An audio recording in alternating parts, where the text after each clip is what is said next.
এখানে ছেড়ে দিলে আবার বাইরে হবে না, ভিতরে ছেড়ে দিলে ভালো হতো না?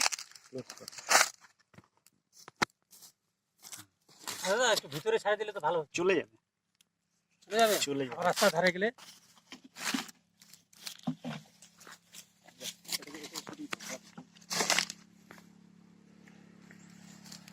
ঘুমা সাপ এত লম্বা হয়, এটা কোবরাই মনে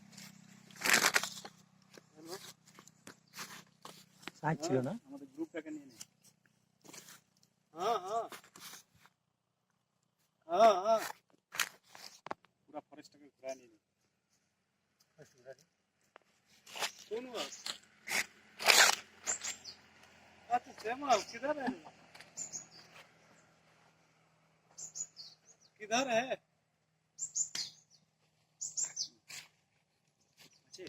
আছে তো, এই যে দাঁড়া चले जाए है किधर? चले जाए छाड़ दे। तू किधर है रे?